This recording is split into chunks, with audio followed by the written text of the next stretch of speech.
لا حول ولا قوة إلا بالله العلي العظيم. بسم الله الرحمن الرحيم. الحمد لله رب العالمين. الصلاة والسلام على سيدنا ومولانا بالقاسم محمد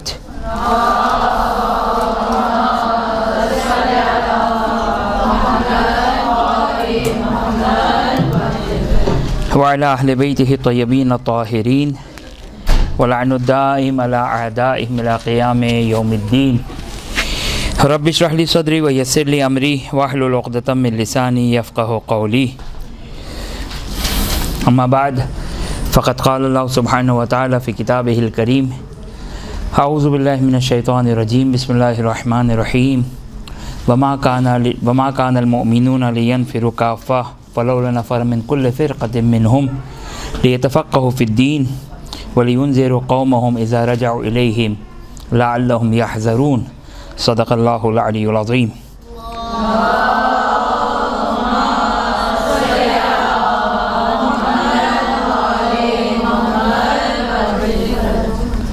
ہماری گفتگو علم دین کی اہمیت کے ذیل میں چل رہی تھی اور آپ کی خدمت میں بیان کیا کہ تفقہ فی الدین، دین کو حاصل کرنا، دین کو سمجھنا، دین کو سیکھنا، یہ انسان کی خلقت کا مقصد اس سینس میں کہ وما خلقت الجن والانس الا لیعبدون، کہ خداوند متعال نے انسان کو قرآن کی آیت وما خلقت الجن والانس، کہ جن و انس کو خلق نہیں کیا گیا مگر یہ کہ وہ، اب سرسری ترجمہ کر رہا ہوں میں اس کا، وما خلقت الجن والانس الا لیعبدون، تاکہ وہ خدا کی عبادت کریں. اب یہ سرسری ترجمہ ہے، عبادت کریں. خوب عبادت دین کے تفقہ کے بغیر، دین کی فہم کے بغیر، دین کی سمجھ کے بغیر ممکن نہیں ہے. اب واقعاً اگر ہم اپنی زندگی کا محاسبہ کریں، ابھی اپنے آپ کو مدرسے میں نہ قرار دیں بلکہ اپنی پاسٹ، پریزنٹ اور فیوچر کی زندگی پر اگر ہم نگاہ ڈالیں تو ہماری زندگی میں دین کے لیے، دین کے تفقہ کے لیے، اب ایک جملہ مجھے سمجھ نہیں آ رہا ہے، کہنے کا جی تو بہت چاہ رہا ہے، کہہ بھی دیتا ہوں. ہم سمجھتے ہیں دین یعنی مفاتیح الجنان. نہیں، یہ ایک بہت ہی بعد کی بات ہے. مفاتیح الجنان آج ہماری زندگی میں اکثر چیزیں یہ ہیں. یقینی طور پر مفاتیح الجنان خود ایک معارف ہے، خزانہ علوم آل محمد علیہ السلام ہے، جس میں دعائے عرفہ ہے، دعائے ابو حمزہ سمالی ہے، جوشن کبیر ہے، زیارت اہل بیت اطہار علیہ السلام ہے کہ جس کے ذریعے سے ہم خدا کی معرفت حاصل کرتے ہیں، محمد و آل محمد علیہ السلام کی معرفت حاصل کرتے ہیں. لیکن ہم اس حساب سے تو مفاتیح کو پڑھتے ہی نہیں ہیں. ہم اپنے مسائل کو سولو کرنے کے لیے، حل کرنے کے لیے مفاتیح الجنان کو پڑھتے ہیں، ان کے اعمال کو انجام دیتے ہیں. فی الحال میں مفاتیح الجنان کی نعوذ باللہ من ذالک کوئی مخالفت نہیں کرنا چاہتا ہوں، لیکن اس کے معارف، اس کی تعلیمات سے ہٹ کر خود مفاتیح الجنان دین نہیں ہے. تفقہ فی الدین، ہاں، اگر ہم دعائے ابو حمزہ سمالی، دعائے عرفہ، زیارت جامعہ اور باقی زیارتیں اور دعائیں جس میں خدا کا تعارف کرایا گیا، خدا شناسی کروائی گئی، اہل بیت اطہار علیہ السلام کو پہچانوایا گیا، کہ نوعاً شاید اگر میں بہت زیادہ بدگمانی نہ کروں تو 90% جو ہے وہ ان چیزوں سے ہمارا کوئی سروکار نہیں ہے. ہمارا سروکار یہ ہے کہ یہ اتنا ثواب مل جائے. یقینی طور پر ثواب اصل ہے، اساس ہے ثواب، خدا کے رضوان، جنت، ثواب. یہ نعوذ باللہ من ذالک کو اس کی اہانت کرے تو ممکن ہے دائرہ اسلام سے خارج ہو جائے. لیکن یاد رکھیے گا کہ ثواب انسان کو انسان کی معرفت کے حساب سے ملے گا. انسان کی جتنی معرفت ہوگی اتنا ثواب ملے گا، ورنہ ممکن ہم پوری کی پوری مفاتی حفظ کر لیں، پوری کی پوری مفاتی. اب مفاتی کو میں اسباب مثال بیان کر رہا ہوں، ورنہ بہت ساری دعاؤں کی کتابیں ہیں، لیکن ہمارے یہاں جو عام طور پر دعاؤں کی کتابیں وہ مفاتیح الجنان ہیں. لیکن اگر ہمارے پاس وہ معرفت نہیں تو ممکن ہے ہمارا عمل بہت ہی سبک ہو، بہت ہی ہلکا ہو. اعمال وزنی ہوتے ہیں معرفت کے پیش نظر، معرفت کی بنا پر. انسان کے اعمال ایسے ہی نہیں کہا ہے روایت نے کہ عالم کی، اب مفہوم روایت بیان کروں کہ عالم کی 2 رکعت عابد کی مثلا 70 رکعت سے افضل ہے. کیوں؟ وہ معلوم ہے اس کا فلسفہ کیا ہے. وہ معرفت کا لیول جو ایک عالم کا ہے، ایک عابد کا وہ معرفت کا لیول نہیں ہے. الحال فی الحال مجھے اس موضوع پر گفتگو نہیں کرنی، لیکن اصل چیز تفقہ فی الدین ہے، دین کو سمجھنا ہے. یہ انتہائی اہم ہے. ہم کہاں کھڑے ہیں، ہمارا ماحول کہاں کھڑا ہے، خب واقعاً یہ ایک فکر کی بات ہے، توجہ کرنے کی بات ہے. بنیادی تبدیلی کی ضرورت ہے. دین جو توحید سے جس کا آغاز ہے، میں نے کل گزشتہ گفتگو میں 3 بنیادی چیزیں بیان کی تھی دین کے سلسلے میں، باقی شاید بہت زیادہ اتنا زیادہ اہم نہ ہو. ایک اعتقادات اور معارف جس کو ہم اصول دین کہتے ہیں. اصول دین فقط توحید، عدل، نبوت، امامت، قیامت، یہ 5 چیزیں سیکھ لینا پڑھ لینا توحید نہیں ہے. یہ ایمان اور اعتقادات نہیں ہے، بلکہ اس کی جو طول و تفصیل بیان کی گئی دعاؤں میں، روایتوں میں، علماء کرام نے جو اس کی وضاحت کی، اب یہ ایک شعبہ ہے تفقہ فی الدین کا. دوسرا شعبہ اخلاقیات ہے. اخلاقیات الا ماشاء اللہ روایات آل محمد علیہ السلام اور تعلیمات آل محمد علیہ السلام میں اس کو بیان کیا گیا. خب یہ دوسرا شعبہ. اور تیسرا جو اعتقادات کے بعد، اب یہ چلیں کہہ لینے دیں مجھے، اس کا میں بہت زیادہ ذمہ دار نہیں ہوں، لیکن اعتقادات کے بعد سب سے اہم جو ہے وہ تیسرا شعبہ حلال و حرام کا شعبہ. مسائل فقہ کہ ایک فقیہ مرجع مجتہد اپنی ساری کی ساری زندگی صرف کرتا ہے، لگاتا ہے. یہ جو ہمارے سامنے یہ ایک جلد چند ہزار مسائل توضیح المسائل کے ہیں، اس کے پیچھے ہمیں نہیں اندازہ ہے کہ ایک فقیر نے اپنا خون پسینہ ایک کیا ہے، زندگی لگائی ہے، 100 سال کی زندگی لگائی ہے. ہمیں نہیں معلوم ہے اجتہاد کس کو کہتے ہیں، مجتہد کس طرح اجتہاد کرتا ہے، واقعاً ہمیں احساس نہیں ہے. ہم سمجھتے ہیں جس طرح ہم مسائل فقہ بناتے ہیں، مجتہد جو ہے وہ اس طرح مسائل فقہ جو کہ وہ بناتا ہے، یہ ادھر سے توضیح جمع کی، ادھر سے جمع کی اور ایک توضیح المسائل لکھ دی. ایسا نہیں ہے. وہ ایک ایک مسئلے پر بلکہ نہیں، مسئلہ بھی غلط ہے. ایک اگر مسئلہ دیا ہے تو ممکن ہے اس میں 3 نکتے ہوں، 4 نکتے ہوں، 5 نکات ہوں. ہر نکتے کے اوپر وہ قرآن و حدیث سے دلیل لے کر آتا ہے. اور دلیل کا مطلب یہ نہیں ہے کہ لیپ ٹاپ میں جو وہ ایک بٹن دبایا کہ اس مسئلے فقہ میں کون سی روایت ہے، کون سی آیت ہے، ٹھک کر کے اس کو نہیں، اس کے پیچھے کتنی اس کو محنت کرنی پڑتی ہے. ایک ایک مسئلے کے لیے واقعاً ایک مسئلے کے لیے بعض اوقات ممکن ہے شاید کئی دن گزر جائیں ایک مسئلے کو سولو کرنے کے لیے، ایک فقہی مسئلے کو سولو کرنے کے لیے. تو ہمیں نہیں معلوم ہے یہ جو توضیح المسائل، ایک توضیح المسائل ہمارے پاس موجود ہے. ہمارے پاس اتنی فرصت نہیں ہے، ہمارے پاس اتنا ٹائم نہیں ہے کہ ہم ایک توضیح المسائل پڑھیں.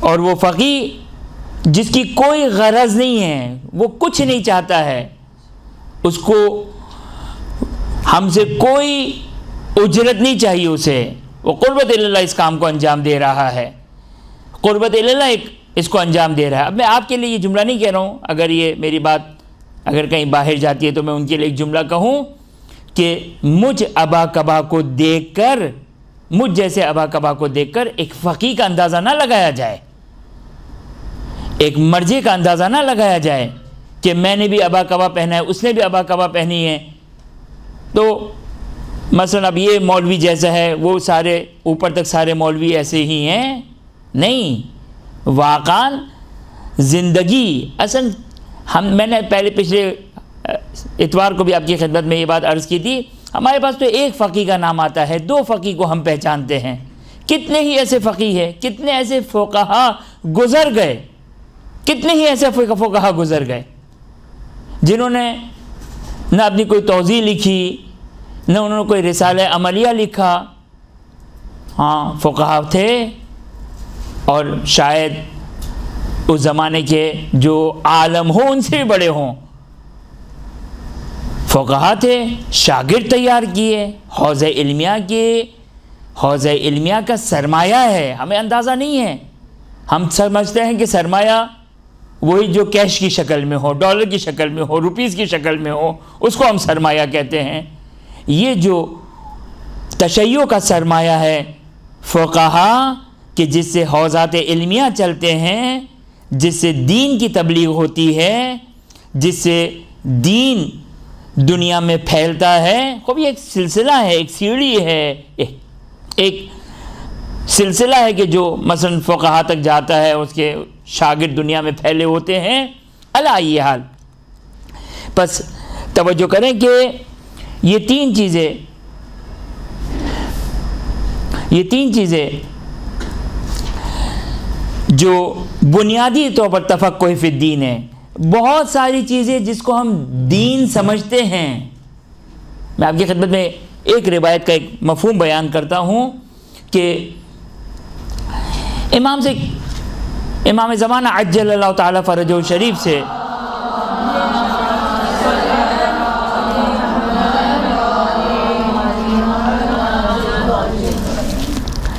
روایت اکمال الدین کی ظاہر روایت ہے، شیخ صدوق کی کتاب اکمال الدین کی روایت ہے۔ سوال کیا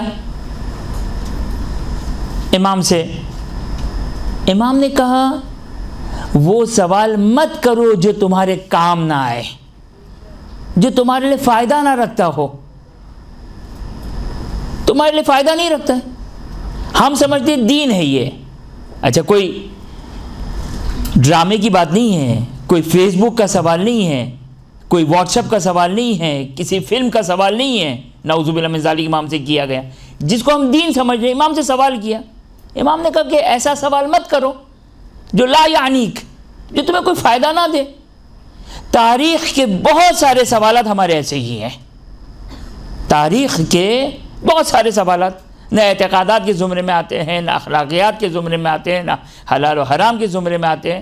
صحیح ہے، اچھی بات ہے، میں نہیں کہتا ہوں کہ تاریخ نہیں ہونی چاہیے، لیکن بہت ساری باتیں، بہت ساری چیزیں جس کو ہم دین سمجھتے ہیں، یہ دین میں تفقہ فی الدین کی جس کو امام انفسائز کر رہے ہیں، امام جس کو بیان کر رہے ہیں، مثال کے تو امام فرماتے ہیں کہ تفقہ فی الدین فإن الفقہ مفتاح البصیرہ و تمام العبادہ والسبب الی المنازل الرفیعہ، کہ تفقہ فی الدین انسان کو بلند مرتبہ عطا کرتا ہے۔ وَمَن لَمْ يَتَفَقَّهْ فِي دِينِهِ، جو اپنے دین میں تفقہ نہیں کرتا، لَمْ يَرْضَ اللَّهُ لَهُ عَمَلًا، خدا اس کے عمل سے راضی نہیں ہے۔ خدا یعنی ہم مفاتی پہ مفاتی پڑھ لیں، نمازوں کی نمازیں پڑھ لیں، عبادت عمل کہہ رہے ہیں، نماز روزہ حج زکوٰۃ خمس سب شامل ہے اس میں، اگر تفقہ فی الدین نہیں ہے، لم یرض اللہ لہ عملا، خدا نے مطلب اس کے عمل سے راضی نہیں ہے۔ تو ہم اپنے ایفرٹس کو، اپنی کوششوں کو، پہلے یہ جو واجب چیزیں ہیں، ضروری چیزیں ہیں، اس کو ہم پہلے سولو کریں، ان مسائل کو حل کریں جو تفقہ فی الدین سے تعلق رکھتے ہوں، جو ہمارے اخلاقیات سے تعلق رکھتے ہوں، جو ہمارے معارف اور معرفت سے اور ایمان سے تعلق رکھتے ہو، جو حلال و حرام سے تعلق رکھتا ہو۔ حلال و حرام گزشتہ گفتگو میں آپ کی خدمت میں بیان کیا تھا کہ زرارہ کہتے ہیں کہ 40 سال سے میں آپ سے حج کے مسائل پوچھ رہا ہوں، ختم ہی نہیں ہو رہے۔ خوب، لہٰذا اب یہاں پر میں آپ کی خدمت میں چند پہلے ابتدائی طور پر روایات بیان کرتا ہوں، چند روایات کو بیان کرتا ہوں جو احکام اور حلال و حرام سے کی امپورٹنس کو بیان کرتے ہیں۔ اس کے بعد ہمارا جو موضوع ہے کہ تقلید کیوں کرتے ہیں، کیا فلسفہ ہے تقلید کا، تقلید ضروری ہے کرنا، کیا دلیل ہے، اور انشاءاللہ اس سلسلے میں کچھ مزید گفتگو رہے گی۔ تو کوشش کرتا ہوں میں آج کم از کم اس موضوع کو شروع کر دوں، لیکن اس سے پہلے چند روایات کو آپ کی خدمت میں بیان کرنا چاہتا ہوں۔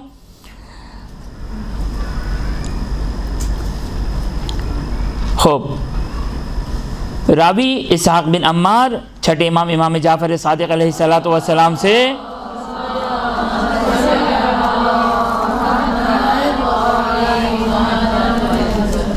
امام فرماتے ہیں لیت السیات علی رؤوس اصحابی حتی یتفقہوا فی الحلال والحرام، بہت مشہور و معروف حدیث ہے، شاید بہت سو کے لیے تکراری ہو، لیکن بہرحال بات مکمل کرنے کے لیے کہ امام علیہ السلام فرماتے ہیں اس روایت کے مطابق کہ کاش میں اپنے اصحاب کے سروں پر کوڑا ماروں، کیوں؟ تاکہ حلال و حرام میں تفقہ کرے، حلال و حرام کو جانے، حلال و حرام جانے۔ خوب، امام کس کی بات کر رہے ہیں؟ امام کسی غیر کی بات نہیں کر رہے ہیں، شیعوں کی بات کر رہے ہیں، اپنے اصحاب کی بات کر رہے ہیں۔ کہتے میں اس بات کو پسند کرتا ہوں کہ انہیں کوڑا مارا جائے تاکہ وہ حلال و حرام سیکھے۔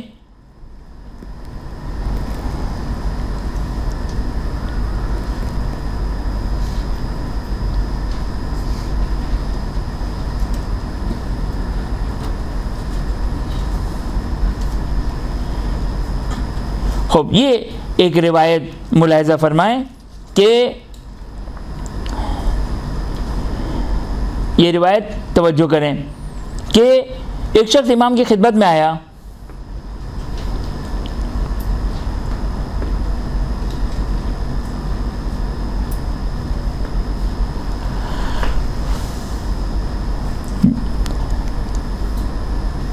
راوی کہتا ہے کہ میں نے چھٹے امام سے کہا ان لی ابنن قد احب ان یسألک عن حلال و حرام لا یسألک عما لا یعنی ہے، یعنی یہ اگرچہ راوی کا سوال ہے، راوی کا سوال اتنا امپورٹنٹ نہیں ہوتا ہے، امام کا جواب امپورٹنٹ ہوتا ہے۔ راوی یہ کہتا ہے کہ میرا ایک بیٹا ہے، میں پسند کرتا ہوں کہ وہ آپ سے حلال و حرام کے بارے میں سوال کریں، اور لا یسألک عما لا یعنی ہے۔ آج واٹس ایپ پہ ہماری بہت سارے ڈسکشنز رہتے ہیں، لگے ہوئے ہوتے ہیں ہم یہ مسائل سالو کرنا، وہ مسئلہ سالو کرنا، دنیا بھر کے سارے مسائل ہم واٹس ایپ پہ سالو کر رہے ہوتے ہیں۔ تو امام سے یہ راوی سوال کرتا ہے کہ میرا فرزند ہے، میں پسند کرتا ہوں، ظاہراً قد احب ہونا چاہیے، میں پسند کرتا ہوں ان یسألک، وہ آپ سے سوال کرے حلال و حرام کے بارے میں، ولا یسألک عما لا یعنی ہے، اور جو کوئی فائدہ نہیں رکھتے اس کے بارے میں سوال نہ کریں۔ امام علیہ السلام فرماتے ہیں هل يسأل الناس عن شيء افضل من الحلال والحرام، امام علیہ السلام فرماتے ہیں آیا کوئی چیز ہے دنیا میں کہ لوگ اس کے بارے میں سوال کرے جو حلال و حرام سے افضل ہو، یعنی حلال و حرام سے افضل کوئی شے ہے؟ وہ معلوم ہے توحید کا عقیدہ ہٹا کر، رسالت و امامت کا عقیدہ ہٹا کر امام علیہ السلام یہ بات کر رہے ہیں، وہ معارف اپنے مقام پر، لیکن امام فرماتے ہیں کہ دنیا میں کوئی شے ہے کہ حلال و حرام سے زیادہ کوئی افضل ہو جس کے بارے میں سوال کیا جائے؟ اس کا مطلب کیا ہو گیا؟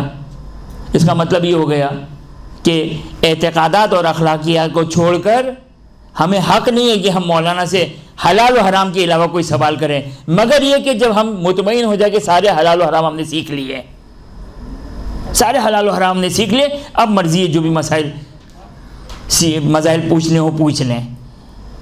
امام فرماتے ہیں کہ آیا دنیا میں کوئی ہے افضل چیز جو حلال و حرام سے ہٹ کر سوال کیا جائے؟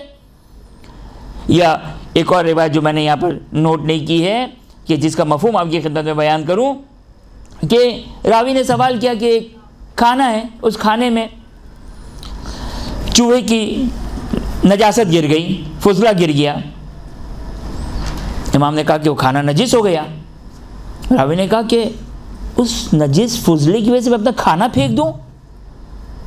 امام کیا فرماتے ہیں؟ امام فرماتے ہیں تم نے اس، اب روایت میں جو تھوڑا سا تردد ہے، مجھے امام علیہ السلام کا مفہومی جواب بیان کر رہا ہوں کہ تم نے اس نجاست کو حقیر نہیں قرار دیا، بلکہ تم نے حکم خدا کو حقیر قرار دیا ہے، حکم خدا کو حقیر قرار دیا ہے۔ آج کتنے ہی زبان زد ہے احکامات الہی، شریعت آل محمد علیہ السلام، دین آل محمد کے ہم تحقیر کر رہے ہوتے ہیں، بالخصوص جو دین میں اپنے آپ کو کچھ سمجھتے ہیں۔ کس طرح ہم احکامات الہی کی تحقیر کرتے ہیں، کس طرح توہین کرتے ہیں۔ اچھا اس طرح وضو کرو، اس طرح نماز پڑھو، اس طرح یہ مسئلہ وہ مسئلہ، تھوڑا سا اگر مسئلہ اگر بیان کیا جائے تفصیل کے ساتھ تو حقارت سے سنا جاتا ہے۔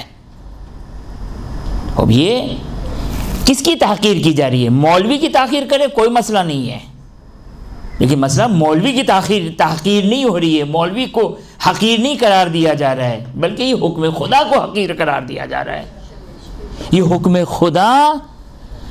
خدا یعنی آپ توجہ کریں کہ ائمہ اطہار علیہ السلام اپنی ساری زندگی، یعنی میری اور آپ کی زندگی کی کیا اوقات ہے، ہماری اور آپ کی زندگی کی کیا اوقات ہے، لیکن خداوند متعال نے دین بنایا اور محمد و آل محمد علیہ السلام نے دین کو بیان کیا، اپنی زندگی کو وقف کیا۔ یہ جو مثلا کوئی اگر عالم یہ بیان کرتا ہے کہ مثال کے طور پر 3 اور 4 میں شک ہو جائے تو یہ حکم ہے، 2 اور 3 کا شک ہو جائے تو یہ حکم ہے، اور اگر شک مثال کے طور پر قیام کی حالت میں ہو تو یہ حکم ہے، 2 سجدے میں ہو تو یہ حکم ہے، 2 سجدے سے پہلے ہو تو یہ حکم ہے۔ اب عوام میں اگر بیان کریں تو اولاً تو عوام وہ مجمعی آدھا اٹھ کر چلا جائے گا، باقی جو بیٹھا ہوگا وہ شاید ایک دوسرے کو دیکھ کر مسکرا رہا ہو۔ اب یہ کس کی تحقیر ہے؟ یہ یعنی جو ائمہ اطہار علیہ السلام کس نے بیان کیے؟ ایک فقیہ نے، ایک مجتہد نے اپنی جیب سے بیان کیے۔ مجتہد یاد رکھیے گا ایک لفظ ایک جملہ فقہ میں، دیکھیں اب میں یہ ایک جملہ کہنے جا رہا ہوں کہ فقیہ ایک دفعہ حلال و حرام میں گفتگو کرتا ہے، ایک دفعہ ممکن ہے ایک نارمل گفتگو کر رہا ہو، ممکن حتیٰ کسی کو نصیحت کر رہا ہو۔ میں اب کس طرح اس کو بیان کروں؟ فقیہ جب حلال و حرام بیان کر رہا ہے، اب یہ مستند ہے، فقیہ اپنی پوری ذمہ داری سے بیان کر رہا ہے۔ اما نصیحت ممکن ہے وہ اپنے تجربے کی بنا پر بات کر رہا ہو، ممکن ہے حالات کی بنا پر بات کر رہا ہو، جس طرح ہوتا ہے انسان کی اپنی ایک اسٹڈی ہوتی ہے، ایک سیاست ہوتی ہے، ایک مطالعہ ہوتا ہے، ایک وہ کوئی اپنی تجربے کی بنا پر بات کر رہا ہوتا ہے۔ تو یہ نہیں ہے کہ ہم یہ کہیں کہ نہیں اس کی بات، ہمارے فقیہ نے یہ بات کہہ دی تو بس اس کو ہمیں قبول کرنا ہے، نہیں، وہ ممکن ایک نصیحت کر رہا ہو، ایک جنرل نصیحت کر رہا ہو۔ یہاں پر وہ بے عنوان توجہ کریں، جب فقہ میں وہ بات کرتا ہے، ایک بات سن لیں، جب وہ فقہ کی بات کرتا ہے، مسئلہ شرعی کی بات کرتا ہے، تو پوری احتیاط کے ساتھ، پوری شیورٹی کے ساتھ، پوری تحقیق کے ساتھ وہ بات کر رہا ہوتا ہے جب وہ حکم خدا بیان کر رہا ہوتا ہے. حکم خدا کس کو کہتے ہیں؟ 5 چیزیں: واجب، حرام، مستحب، مکروہ، مباح.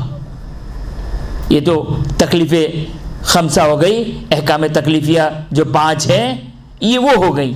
اس کے علاوہ حکم خدا، نماز صحیح، کوئی عبادت صحیح ہے، کوئی عبادت باطل ہے، لباس نجس ہے، لباس پاک ہے، کوئی کسی کا مالک بنا نہیں بنا، وہ پوری کی پوری فقہ. جب وہ فقہ بیان کر رہا ہوتا ہے تو پوری کی پوری ذمہ داری کے ساتھ اس کے بارے میں وہ جملہ کہہ رہا تھا جو روک دیا میں نے کہ جب مجتہد کہہ رہا ہوتا ہے تو یا قرآن کی روشنی میں کہہ رہا ہوتا ہے یا حدیث کی روشنی میں کہہ رہا ہوتا ہے. قرآن کی روشنی میں، حدیث کی روشنی میں. اگر میں مثال کے طور پر اگر کوئی فقیہ کا، کوئی مرجع کا، مجتہد تو نہیں ہوں میں، نہ مجتہد ہوں نہ میرا مقلد ہیں.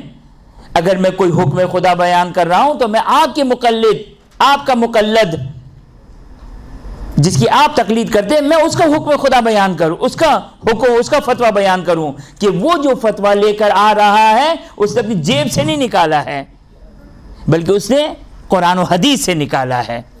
لہذا میں پابند ہوں اس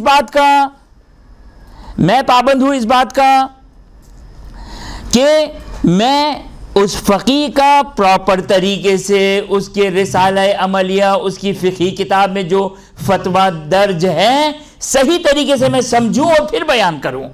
میں پابند ہوں اس بات کا. اور وہ کس بات کا پابند ہے؟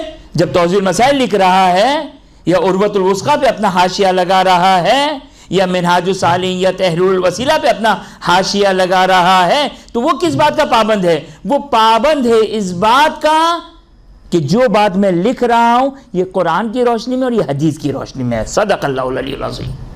بس اگرچہ کچھ اور چیزیں ہیں کہ جس کو شاید ممکن آگے جا کے بیان کروں آپ کی خدمت میں، بنیادی طور پر یہ 2 چیزیں ہیں. فقیہ اپنی جیب سے نہیں بیان کرتا ہے، فقیہ اپنی طرف سے کچھ نہیں کہتا ہے. جو کچھ ہے وہ صرف اور صرف قرآن و حدیث کی روشنی میں ہے، قرآن و حدیث کی روشنی میں ہے. بس توجہ فرمائے آپ نے. یہاں پر آپ کی خدمت میں ایک روایت یہ بیان کر دوں کہ دیکھیں کس طرح ہمارے آئمہ نے زحمت اٹھائی اور ہمارے بزرگان نے زحمت اٹھائی. 1-2 روایت آپ کی خدمت میں بیان کروں. ایک روایت سمیت ابا عبداللہ علیہ السلام، چھٹے امام جعفر صادق علیہ السلام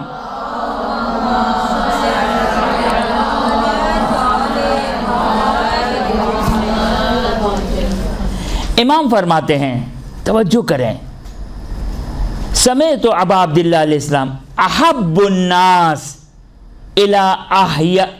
الی احیاء و امواتا 4.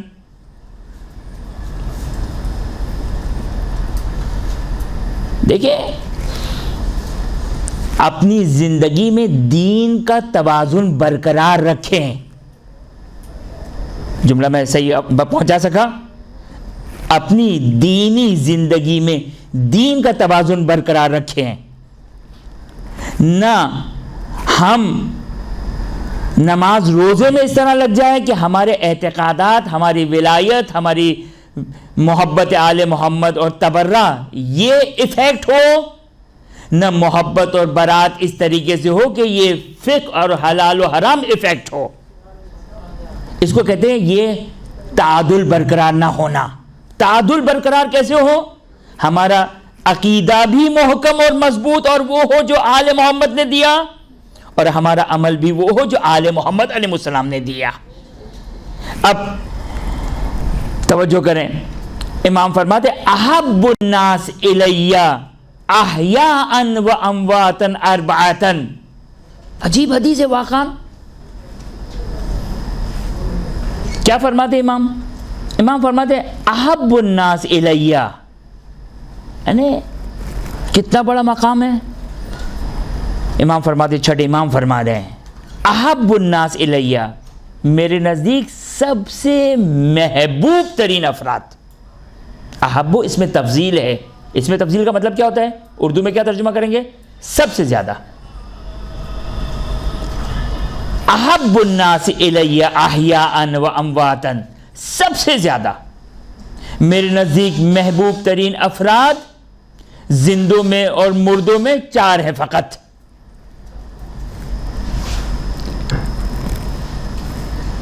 آواز پھٹ رہی ہے؟ خوب دوبارہ بولتا ہوں میں. امام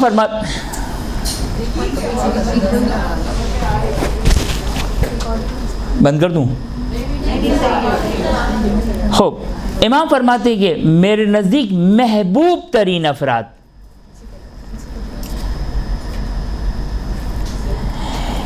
امام فرماتے ہیں میرے نزدیک سب سے زیادہ محبوب ترین افراد زندوں میں اور مردوں میں 4 لوگ ہیں. 4 لوگ ہیں. کتنا بڑا شرف ہے ان 4 لوگوں کے لیے.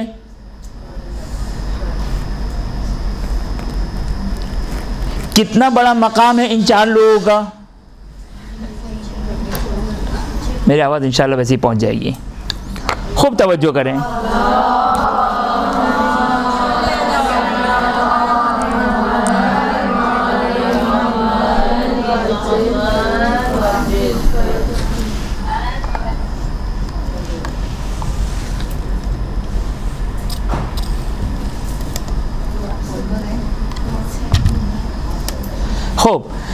خوب توجہ کریں. امام فرماتے ہیں کہ احب الناس الی احیاء و امواتا 4، میرے نزدیک. چھٹے امام فرما رہے حجت خدا ولی خدا ارشاد فرما رہے میرے نزدیک زندوں اور مردوں میں 4 لوگ سب سے زیادہ محبوب ہیں. صحیح ہے، ہر چاہنے والا امام کا ائمہ کے نزدیک محبوب ہے، اور جتنا ایمان کے لحاظ سے قوی ہوگا، عمل کے لحاظ سے قوی ہوگا، وہ اتنے ہی اس کے درجات بنتے چلے جائیں گے. لیکن سب سے زیادہ محبوب کتنے افراد ہیں؟ 4 ہیں. کتنا بڑا شرف ہے، کتنا بڑا شرف ہے. امام فرماتے ہیں وہ 4 کون ہیں؟ برید ابن معاویہ عجلی، زرارہ، محمد ابن مسلم. اب یہاں پر عجیب ہے، اس روایت میں ابو بصیر نہیں آئے. اس روایت میں ابو بصیر نہیں ہے، ورنہ اکثر روایتوں میں ابو بصیر ہے. اس میں احول کا نام لیا ہے. خوب علی حال یہ 4 لوگ سب سے زیادہ محبوب ہیں. کیوں؟ کوئی رشتہ داری تھی؟ خوب توجہ کریں، آگے بیان کرتے ہیں.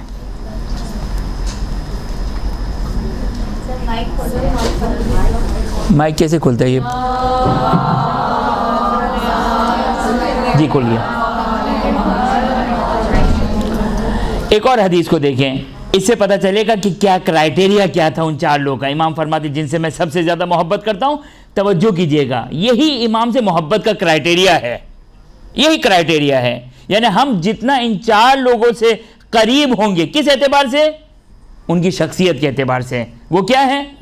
امام فرماتے ہیں، یہ بھی چھٹے امام سے روایت ہے کہ سمعت ابا عبداللہ علیہ السلام یقول ما اجد احدا احیا ذکرنا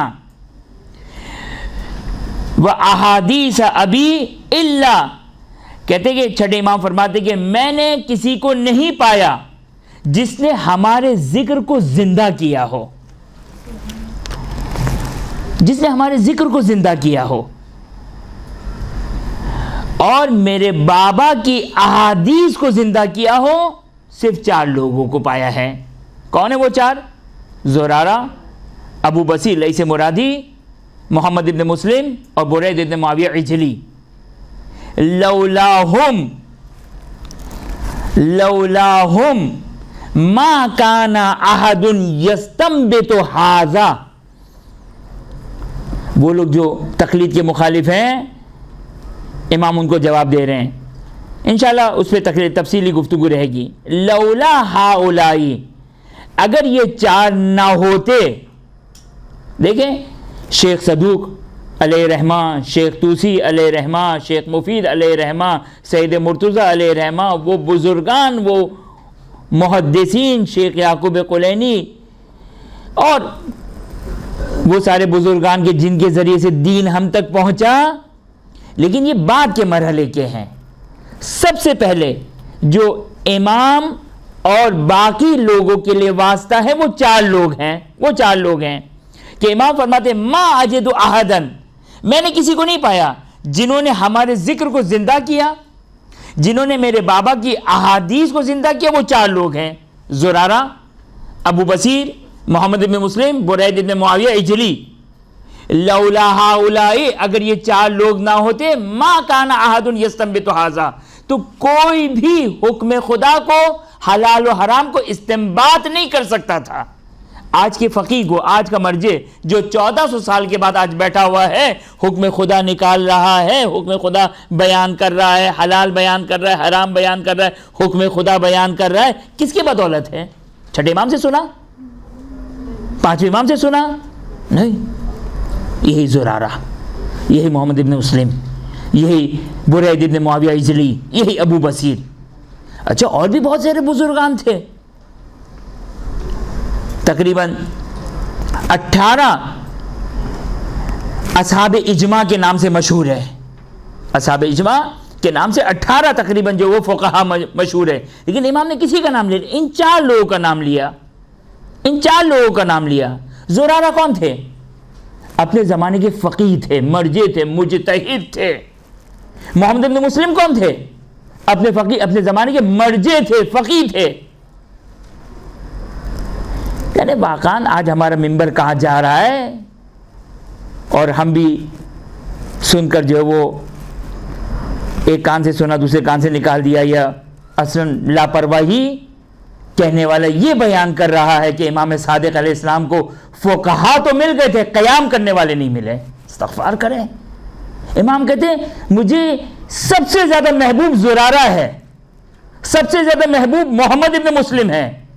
یہ شخص اپنے اغراض کو حاصل کرنے کے لیے کیا کہتے ہیں؟ امام کو فقیہ تو مل گئے تھے، فقہا تو مل گئے تھے۔ یعنی کیا مطلب؟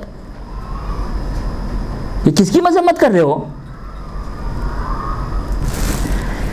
کہاں جا رہے ہیں خدا بہتر جانتا ہے۔ بس ہمارے اعمال کی وجہ سے ہم پر ایسے لوگ مسلط نہ ہو جائیں کہ قیامت کے دن وہ بھی جواب دے ہو، ہم بھی جواب دے ہوں۔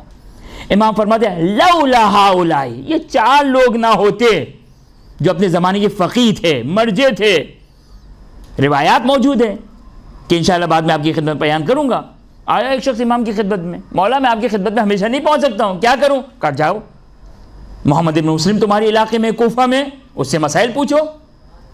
زرارہ ہے، زرارہ کی طرف کبھی اشارہ کیا۔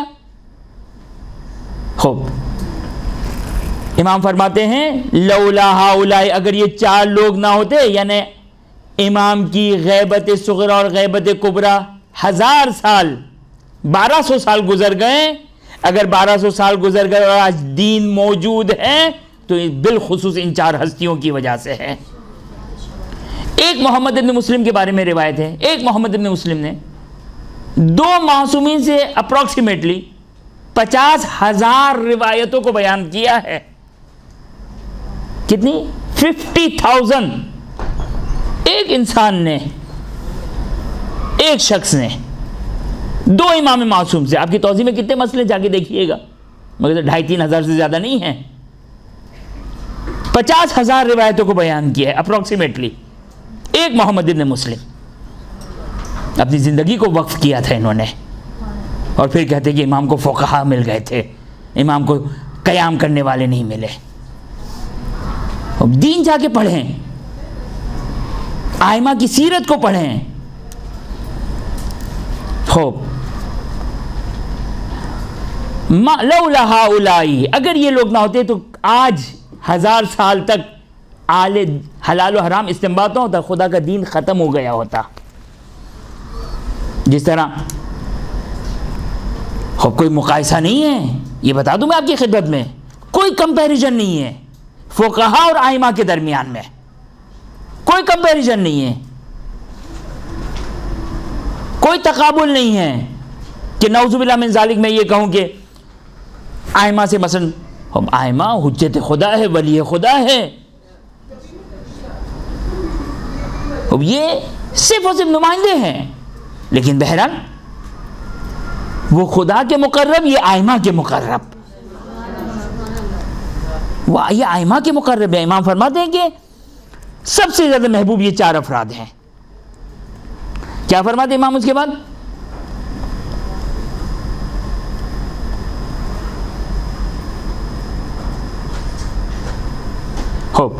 ہؤلاء حفاظ الدین ہیں. یہ لوگ کون ہیں؟ دیکھیے ائمہ اطہار مسلم کا لقب کیا ہے؟ ائمہ اطہار مسلم کا لقب کہ امام کون ہوا کرتا ہے؟ محافظ دین ہوا کرتا ہے. اگرچہ یاد رکھیے گا ائمہ کا محافظ دین ہونا اور زرارہ کا محافظ دین ہونا زمین آسمان کا فرق ہے. کیوں؟ اس لیے کہ جب ائمہ دین کی حفاظت کرتے ہیں تو وہ دین کہاں سے لیتے ہیں؟ لوح محفوظ سے لیتے ہیں. معصوم ہوا کرتے ہیں, کوئی غلطی نہیں ہو سکتی ہے, کوئی اشتباہ نہیں ہو سکتا ہے, کوئی خطا نہیں ہو سکتی ہے. لیکن اب یہ غیبت ہے. دیکھیں اب یہ پورا ایک دین سمجھنا ضروری ہے کہ آخر یہ حالات کیوں ایسے ہوئے. اب یہ حالات کیوں ایسے ہوئے؟ کیونکہ امیر المومنین کا حق غصب ہوا, لہذا یہ بے ساکی کے اوپر دین آ گیا. فرق ہے میں زرارہ سے دین لوں یا امام صادق سلام اللہ علیہ سے دین لوں. یہ ایک جیسا یہ برابر الگ الگ ہے. معلوم ہے فرق ہے. زرارہ غلطی کر سکتے اور کی ہے غلطی, محمد بن مسلم غلطی کر سکتے لیکن کوئی اور آپشن نہیں ہے, کوئی آپشن نہیں ہے.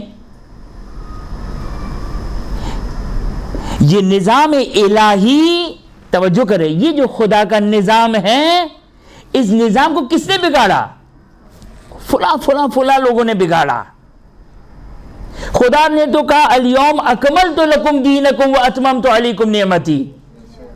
جب اعلان ولایت ہوا تو دین مکمل ہو گیا علی ابن ابی طالب علیہ السلام کی شکل میں. نعمت الہی تمام ہو گئی. خدا چاہتا تھا کہ یہاں رسول کی آنکھ بند ہو, امیر المومنین سلام اللہ علیہ کے پاس امامت اور ولایت آئے تاکہ وہ دین جو الہی دین تھا, جو لوح محفوظ پہ دین تھا, کہ جس کو امیر المومنین فرماتے ہیں ان عندی علم الاولین والآخرین. امام اپنے سینے کی طرف اشارہ کر کے کہتے ہیں یہاں ہے علم اولین و آخرین. زرارہ یہ نہیں ہے, یاد رکھیے گا. زرارہ کا علم کہاں ہے؟ کتابوں میں ہے. امیر المومنین آل محمد کا علم کہاں ہے؟ سینوں میں ہے. امیر فرماتا ھذا صفۃ العلم, ھذا لعاب رسول اللہ صلی اللہ علیہ وآلہ.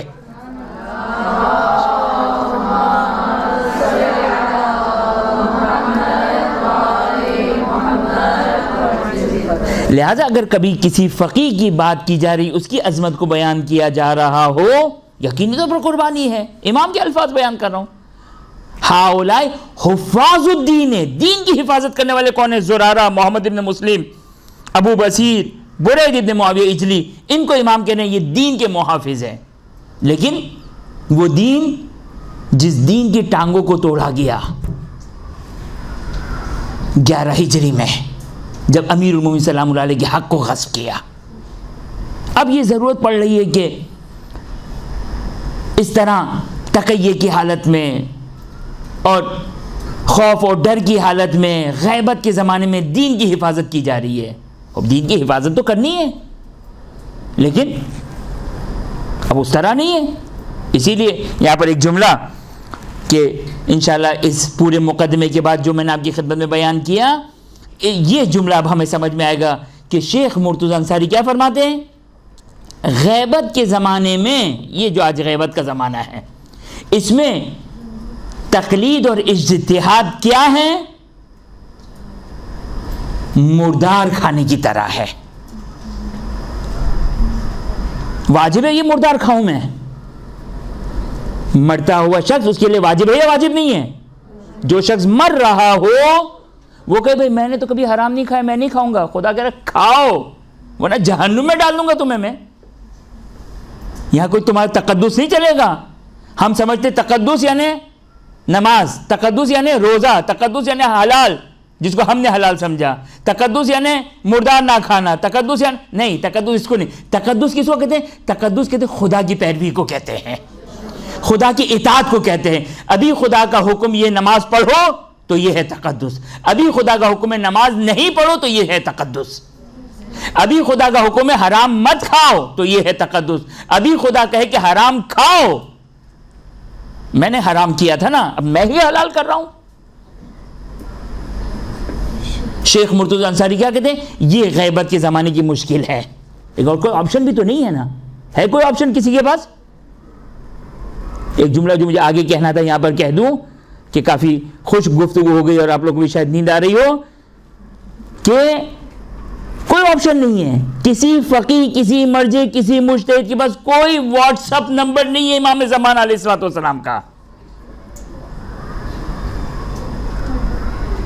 کوئی آپشن نہیں ہے. یہی وسائل الشیعہ، یہ وسائل الشیعہ 30 جلدیں ایک فقی کے سامنے پڑی ہوئی ہے، قرآن پڑھا ہوا ہے، کتب اربعہ پڑھی ہوئی ہے، یا کتاب پڑھی، یہ کتاب پڑھی، یہی حکم خدا ہے جو اس کی لائبریری میں موجود ہے، بس اور کچھ نہیں اس کے پاس.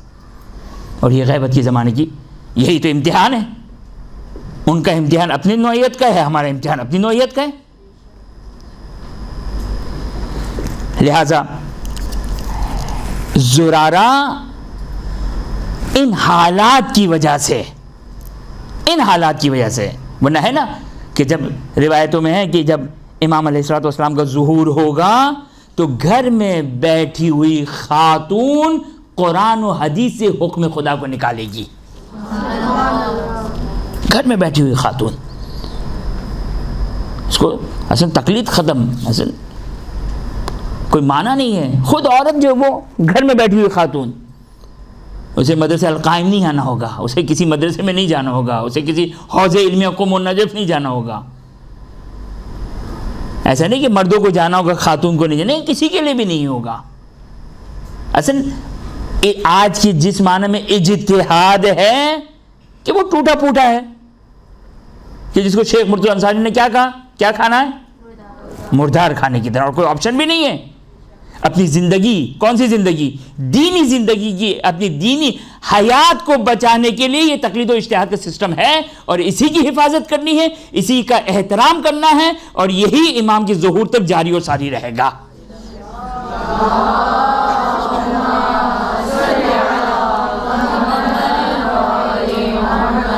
اور اس کے علاوہ کوئی آپشن نہیں ہے. یا تو آپ کہیں بھائی نماز ہی نہیں پڑھنی مجھے، روزہ ہی، مجھے دین خدا پہ عمل ہی نہیں کرنا ہے، تو یہ تمہارا الگ شریعت ہے، تو تمہارا الگ دین ہے. لیکن اگر دین آل محمد علیہ السلام پہ عمل کرنا ہے تو اس کے علاوہ کوئی اور آپشن نہیں ہے. خوب، کون ہے یہ؟ کہتے ہیں ہؤلاء حفاظ الدین ہے. یہ زرارہ محمد بن مسلم، یعنی وہ جو لقب ائمہ اطہار علیہ السلام کا، اگرچہ وہ الگ معنی میں یا الگ معنوں میں ہیں، جس کی تشریح ایک حد تک میں نے آپ کی خدمت میں بیان کی. امام فرماتے کہ یہ زرارہ، یہ محمد بن مسلم ہؤلاء حفاظ الدین، دین کے محافظ ہے. امناء ابی، میرے بابا کے امین ہیں. امین ہیں کس چیز کے اوپر؟ اللہ حلال اللہ. ممکن ہے کوئی آ کر کہے بابا یہ تو دین کی باتیں کر رہے ہیں، دین میں تو ساری باتیں. نہیں، امام آئیڈینٹیفائی کر رہے ہیں جس سے ہم کو چڑ ہے، ہماری عوام کو چڑ ہے. حلال و حرام فقہ. امام فرماتے ہیں حفاظ الدین، دین کے محافظ ہے. امناء ابی، میرے بابا کے امین ہے. اللہ حلال اللہ و حرام اللہ، اللہ کے حلال اور اللہ کے حرام، وہی فقہ، اس کے امین ہے یہ لوگ. اس کے بعد امام نے آیت پڑھی ہے، قرآن کی آیت. یہ جو قرآن کی آیت ہے کہ ہم السابقون، نہیں، قرآن کی آیت آگے پڑھی ہے، لیکن امام یہاں پر فرماتے ہیں یہ قرآن کی آیت نہیں، لیکن السابقون السابقون اولئک المقربون، یہ انہی چاروں کے لیے آیا ہے. انہی چاروں کے لیے امام نے اس آیت کو بھی پڑھا ہے. لیکن یہاں پر فرماتے ہیں ہم السابقون الینا فی الدنیا و سابقون الینا فی الاخرہ. ہم بہت کہتے ہیں ہم بڑے مولائی ہیں، ارے بس امام تو صرف ہمارا ہی ہاتھ پکڑیں گے صرف اور صرف. نہیں، امام کہتے ہیں یہ چار کون ہیں؟ ہم السابقون الینا فی الدنیا و سابقون الینا فی الاخرہ. سب سے پہلے دنیا میں بھی ہمارے ساتھ یہی آ کر ملیں گے، اور آخرت میں بھی سب سے پہلے یہی چار ہم سے آ کر ملیں گے. اب ان کی خصوصیت سمجھ میں آ گئی؟ خصوصیت سمجھ میں آ گئی نا؟ اب یہ چار ہیں، یہ چار اب ہمارے لیے کیا ہو گئے؟ نمونے حیات ہو گئے. اب اس میں شیخ صدوق آ گئے. شیخ صدوق نے زحمت اٹھائی یا نہیں اٹھائی؟ شیخ مفید نے زحمت اٹھائی یا نہیں اٹھائی؟ شیخ توسی نے اٹھائی یا نہیں اٹھائی؟ یہ 1400 سال سے 1200 سال سے غیبت کے زمانے میں یہ سارے کے سارے زرارہ، محمد ابن مسلم، ابو بصیر اور برید ابن معاویہ اجلی کی طرح اپنی زندگی کو وقف کیے ہوئے ہیں صرف اور صرف حلال و حرام، حلال و حرام، قرآن سے حدیث سے، قرآن سے حدیث سے، پوری زندگی 100 سال کی زندگی انہوں نے وقف کر دی. کس چیز کے لیے؟ حلال خدا کی حفاظت کے لیے، حرام خدا کو بیان کرنے کے لیے.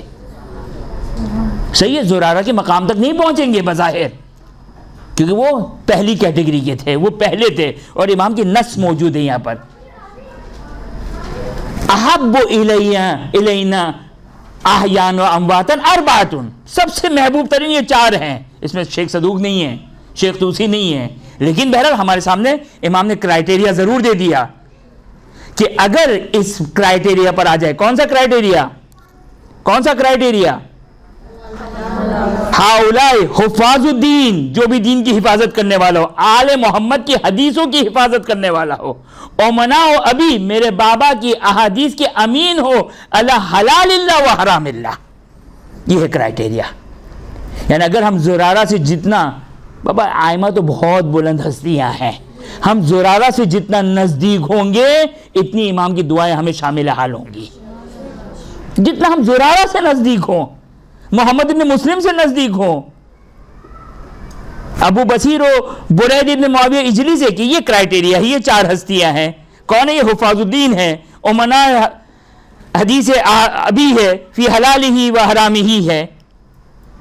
اور پھر امام فرماتے ہیں ہم الصادقون. لیکن یاد رکھنا جو بھی تم کر لو یقینی طور پر بہت بڑا مقام ہوگا، لیکن یہ 4 سب سے پہلے دنیا اور آخرت میں مجھ سے ملاقات کرنے والے ہیں.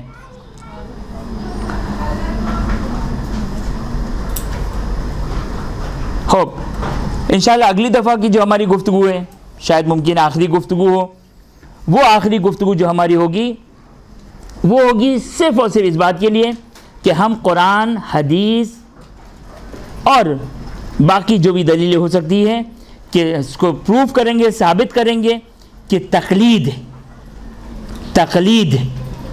ایک فقیہ، مرجع، مجتہد، عالم کی تقلید یہ ضروری ہے یا ضروری نہیں پہلے مرحلے میں. دوسرے مرحلے میں قرآن و حدیث کی روشنی میں انشاءاللہ اس کو بیان کریں گے، اور انشاءاللہ ضمناً یہ بیان کریں گے کہ تقلید کس کی جائے، کس طرح کی جائے، یہ ضمنی طور پر بیان کریں گے آپ کی خدمت میں.